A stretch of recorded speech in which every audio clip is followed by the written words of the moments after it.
The smell of freshly mowed grass and roses always brought me back to that summer. It was a scent that clung to suburban Millsboro, a town so idyllic it felt lifted from a postcard. My husband Mark loved this place. He saw it as the living embodiment of the American dream. A 2-story house with white shutters, a manicured lawn, and a swing set in the backyard for our children, Luke and Sophie. Our neighbors smiled as they passed, waving at Mark as he meticulously grilled burgers on the deck. They saw a happy family, a stable life, a storybook marriage. I saw a cage, gilded and beautiful, but a cage all the same. Inside, the illusion was just as perfect. Mark, at 42, was the picture of a reliable, in-control man. A mid-level manager with a hint of gray in his dark hair, his life revolved around us. He was a good man, steady and kind, the kind of man I knew my younger, more impulsive self had needed. He was the safe harbor after a series of storms, a quiet port where I could finally drop anchor. But lately, the calm had begun to feel like a stagnation. The predictability that once soothed me now suffocated me. The cracking started subtly. Little things, really. Mark would be preparing breakfast in our spacious kitchen, a picture of domestic bliss, but his mind would be elsewhere. He'd stare out the window, lost in thought, and wouldn't hear our son Luke chattering about peanut butter or a new video game. Luke, a whirlwind of blonde hair and boundless energy, was a distraction, a constant reminder of the life we had built.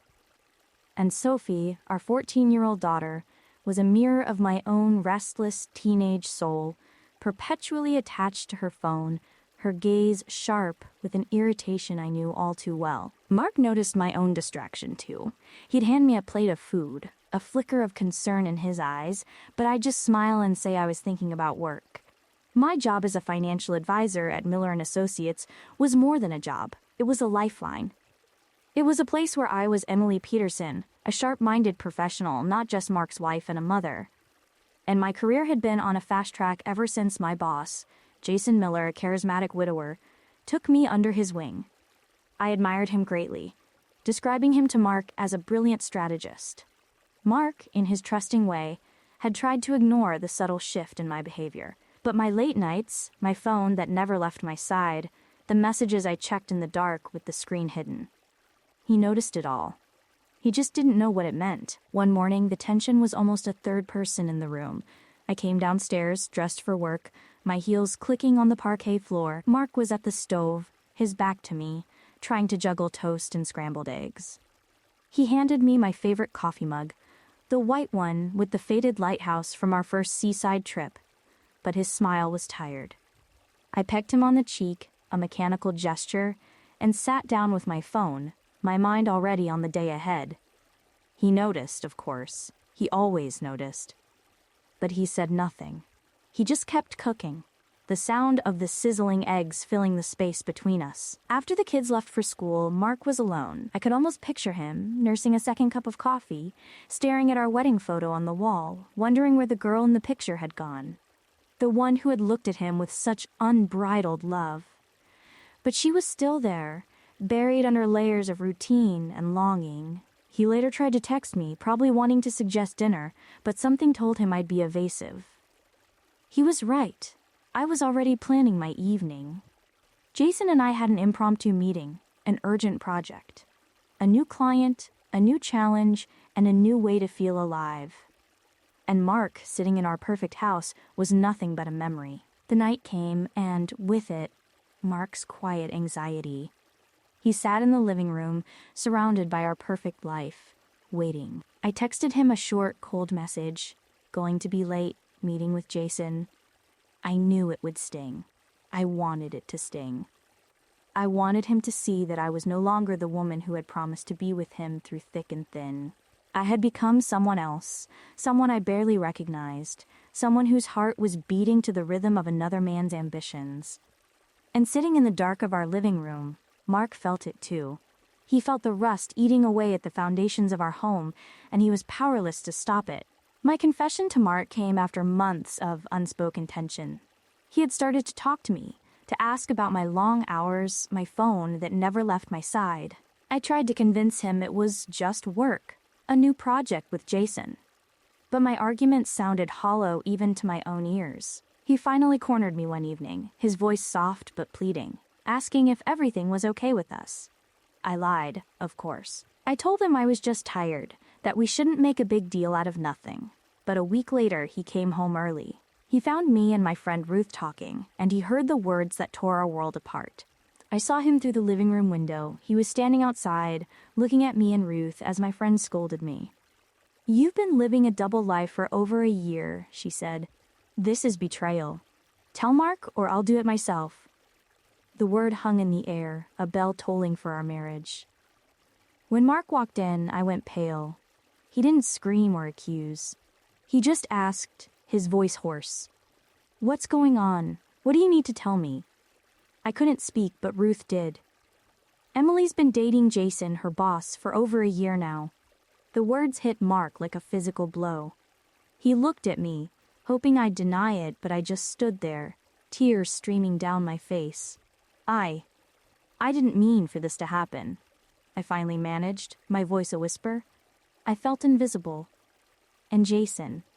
He saw me, he stared at me, and every word I said was a punch. I tried to blame him, to say that he had stopped noticing me, that I had felt invisible. It was a cowardly thing to do, but in that moment I couldn't help myself. "And you decided that cheating was the way out?" he asked, his voice low, almost growling. I wanted to scream, to tell him that I was still in love, that it had just happened. But the words stuck. I was in love with Jason. The admission hung in the air, a poisonous gas that filled the room.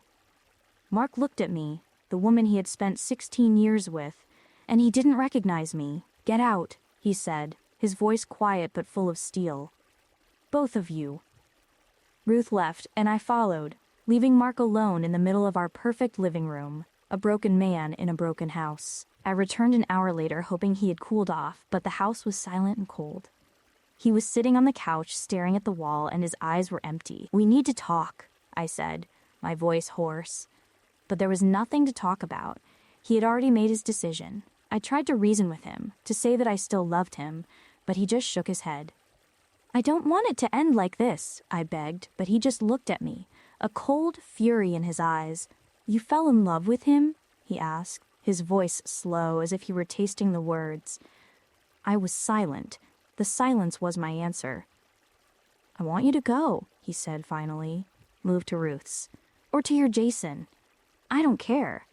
But I don't want you in this house." I left, knowing that our family, our perfect life, was over. And as I drove away, I couldn't help but think of the irony.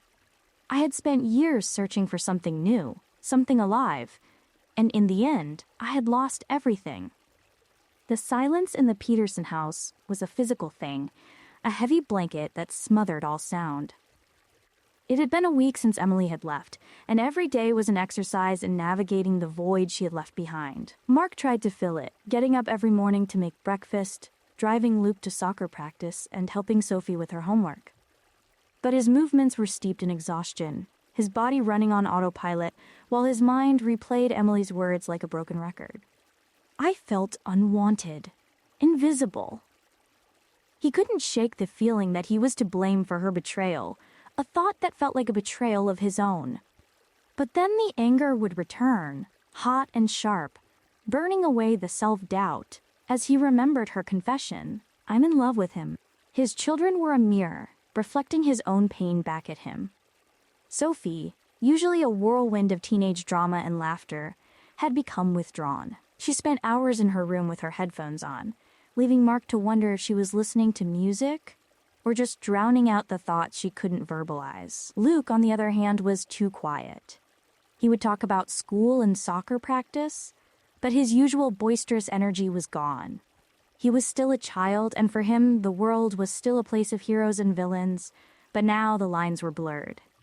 He would ask about his mother, why she wasn't at home, and Mark would answer with the vague excuse that she was staying with her friend, Ruth, a lie that felt like a poison. Mark knew he couldn't live in this state of suspended animation forever. He had to act. He took a day off from work and put on his best suit, the one Emily had bought him years ago, feeling a bitter irony in the gesture. He drove downtown to the office of a family lawyer named Richard Clark. Richard, a man with a neat beard and piercing eyes, listened patiently as Mark laid out the story, his voice trembling with a mixture of shame and anger. He told him about Emily's infidelity, her confession, and the year of lies that had destroyed their family. "I want a divorce," he said, his voice firm despite the tremor. "But I don't want the kids to suffer." Richard nodded, making notes on his pad. He assured Mark that they would build a strong case, but he needed to gather all the necessary information, especially financial documents. He recommended that Mark check all their joint accounts for any unexpected details that might have emerged in the last year. Mark left the office feeling a strange mix of relief and anxiety. The thought of digging through their finances felt like another violation of trust, but he knew he had no choice. 3 days later, Mark was back in Richard's office, the air thick with foreboding. Richard placed a folder of bank statements on his desk, his face grim. "I've looked at your finances," he began. "Everything looks stable. But there's one thing that's alarming me." He slid a highlighted statement toward Mark, pointing to a series of regular transfers to an unfamiliar account. Every month since last year, $2,000 or $3,000 have been leaving their account. The purpose of payment was listed as investments, a word that now tasted like ash in Mark's mouth. Emily had never mentioned these transfers. Richard confirmed that the account belonged solely to her. In total, about $30,000 went in a year. Mark felt the blood drain from his face. It was their money, their savings for the children's future, and Emily had been stealing it, preparing for a new life without him. The discovery fueled a new wave of anger that eclipsed his self-doubt. Emily wasn't just a lost, unhappy woman. She was a liar and a thief. Richard recommended hiring a private investigator to gather more evidence, not only of her infidelity but also of her financial irregularities. Mark agreed without a moment's hesitation. The next day, he met with a detective named Paul Winters, a short man with a sharp gaze who had seen too many secrets in his time. Mark told him everything, feeling a strange detachment as he recounted the story of his crumbling marriage. A week later, Paul called and asked to meet at a cafe. Mark's heart pounded as Paul placed a thin folder on the table. The first thing he saw was a photograph of Emily and Jason leaving a restaurant, his arm around her waist as she laughed in a way Mark hadn't seen in years. There were other photos, too, of them kissing in a car. But the real blow was the printouts of their correspondence. The messages were short, but each word was a knife. "I'm scared. Mark is starting to get suspicious." "Then leave him. We can start over, Emily." "I don't know how. He's a good man." "And the children?" Mark didn't need to read anymore. The evidence of Emily's double life, her love for Jason, and her careful preparations for divorce were all there, neatly filed in a folder. Mark walked out of the cafe, the folder in his hands feeling like a tombstone. He had the truth now, the full, ugly truth. But it brought him no peace, only a profound sense of emptiness. He went home and locked the folder in his desk, a secret he would keep from his children for as long as he could. That night, sitting in the kitchen with a glass of whiskey, he knew what he had to do. The next day, he would call Richard and begin the divorce proceedings. There was no going back now. The perfect life they had built was over. And as he stared into the dark abyss of his future, he felt only a cold, icy resolve. The air in the Peterson house was thick, with unspoken words and hurt feelings. It had been a week since Mark had filed for divorce, and Emily had been served the papers. The initial shock had given way to a tense, suffocating silence. Emily, who had moved in with her friend Ruth, would come home every day to pick up the children's things or to spend a few strained hours with Luke and Sophie. She looked pale and tired, her usual professional polish gone, replaced by a vulnerability that tore at Mark's heart, even as his mind screamed that she deserved this pain. She would leave voicemails filled with tears and apologies, begging for a chance to fix things. But Mark, armed with the cold, hard evidence from the detective's folder, couldn't bring himself to answer her calls. He tried to be strong for his children, but his resolve was a thin shield against their grief. Luke, once a whirlwind of energy and laughter, was now subdued and quiet, his questions about his mom becoming more insistent. Sophie, however, was a closed book. She had heard her father's hushed phone calls to his lawyer, seen the way her mother had packed her bags and left. Her silence was a heavy accusation, and her eyes, once so full of youthful fire, now held a weary disappointment that cut Mark to the core. One evening, after the kids were asleep, Mark sat in the living room with a glass of whiskey, staring at the family photos on the mantelpiece. He remembered Emily and her promises, and the quiet rage he felt for her was now a dull ache. He knew he had to stop living in the past, that he had to tell his children the truth, or at least a version of it they could understand. He had to be their anchor in this storm, even if he felt adrift himself. The next morning, the house was silent except for the clatter of plates as Mark made breakfast. He waited until Luke and Sophie were seated at the kitchen table, looking more like strangers than siblings, before he began. "Guys," he started, his voice quiet but firm. "We need to talk about Mom." Luke's face immediately crumpled with fear. "Is she coming home?" he asked, his voice trembling. Sophie, on the other hand, looked at her father with a grim, knowing expression. Mark took a deep breath. He couldn't lie to them anymore. He explained that he and their mother were getting a divorce, that she wouldn't be living with them anymore. He didn't go into the details of the infidelity or the stolen money. He just said that she had made a choice that had hurt their family and that he couldn't live with it. Luke burst into tears, his small body shaking with sobs. "But why, Dad? Did I do something wrong?" he cried.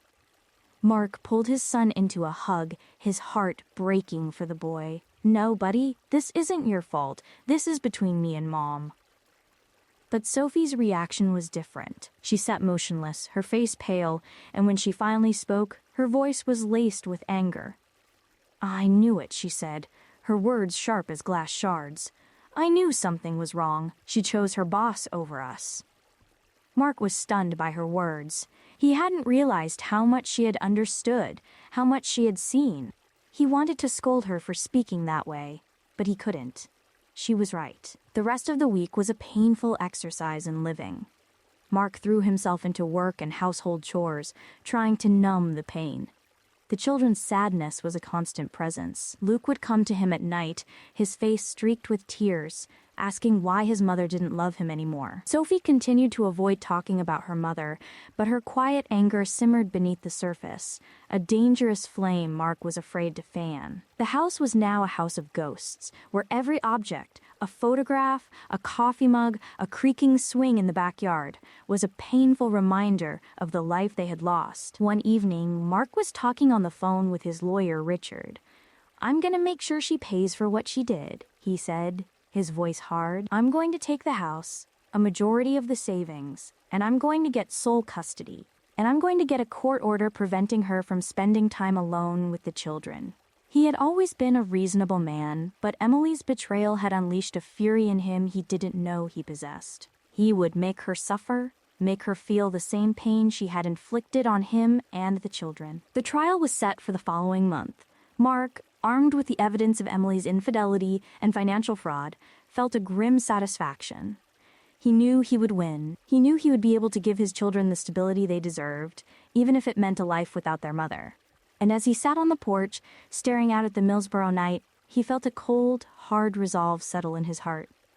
Emily had made her choice. Now it was his turn to choose the future, and for him and his children, there would be no turning back. The courtroom in downtown Millsboro was a cold, impersonal place, its gray walls and polished